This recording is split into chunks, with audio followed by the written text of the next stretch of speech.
Good morning children. आज हम हिंदी में पढ़ेंगे पाठ 10 गुणवान बालक।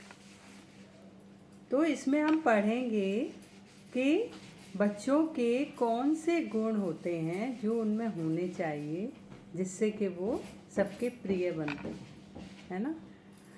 तो ये कहानी शुरू होती है हरिपुर गांव से।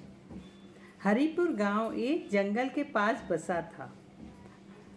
गांव के लोग जंगल से लकड़ियां चुनकर लाते और उन्हें बेचकर अपनी आजीविका चलाते थे। इसी गांव की 4 औरतों का आपस में बहुत मेल जोल था।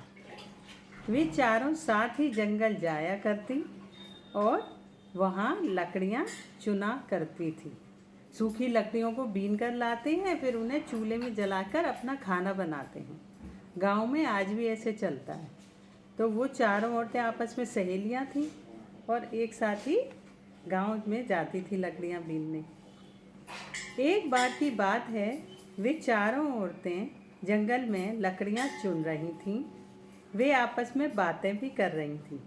पहली औरत बोली, मेरा बेटा बहुत गुणवान है, वह पढ़ने में भी तेज है, वह हमेशा कक्षा में प्रथम आता है, यानी कि फर्स्ट आता है। दूसरी औरत बोली, मेरा बेटा भी बहुत गुणवान है, खेल कूद में वह हमेशा प्रथम आता है। तीसरी औरत बोली, गुणवान तो मेरा बेटा भी बहुत है, वह कठिन से कठिन काम भी जल्दी से कर लेता है। चौथी औरत चुपचाप लकड़ियाँ चुनती रही। उसने अपने बेटे के बारे में कुछ नहीं बताया। उसे चुप देखकर पहली औरत बोली, बहन तुम भी अपने बेटे के गुण बताओ ना, है ना। चौथी औरत बोली, मेरा बेटा तो सीधा साधा है, उसमें तुम्हारे बेटों जैसा कोई विशेष गुण नहीं है। इसके बाद चारों ने लकड़ियाँ इकट्ठी कर गट्ठर बनाए और गांव की ओर लौट चली। रास्ते में इन चारों के बेटे मिले। पहली औरत का बेटा अपनी माँ के समीप आया और बोला, माँ बहुत भूख लगी है, जल्दी घर जाकर कुछ खाने को बनाओ, मैं अभी आता हूँ। इतना कहकर वह खेलने चला गया। यह वह बच्चा था जो कक्षा में प्रथम आता था। दूसरी औरत का बेटा बोला, माँ मुझे कुछ पैसे दे दो, मुझे पकोड़े खाने हैं। यह बच्चा भी बड़ा होशियार था, है ना, कठिन से कठिन काम कर लेता था। तीसरी औरत के बेटे ने भी अपनी माँ से खिलौनों के लिए पैसे की मांग की।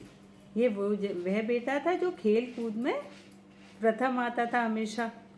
अब बारी थी चौथी औरत के बेटे की। उसने माँ के सिर पर लकड़ियों का भारी गट्ठर देखा तो माँ से गट्ठर लेकर अपने सिर पर रखा और चलने लगा। ये चौथा बालक था जिसकी माँ ने उसकी कोई खास विशेषता नहीं बताई थी कि वो प्रथम आता है खेल में या कठिन कार्य कर लेता है।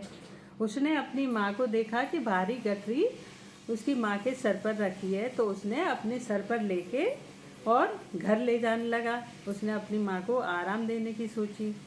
यह साधु यह सब सुन और देख रहा था।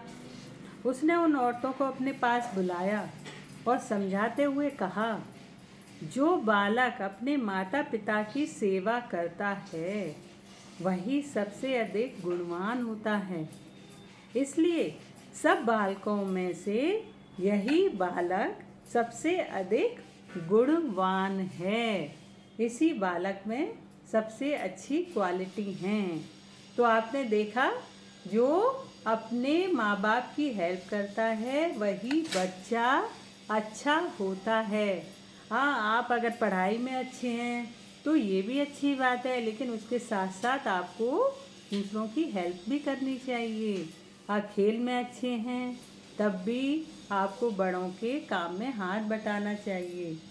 तो ये सारी अच्छी क्वालिटी आप सभी अपनाएंगे आज से। Thank you.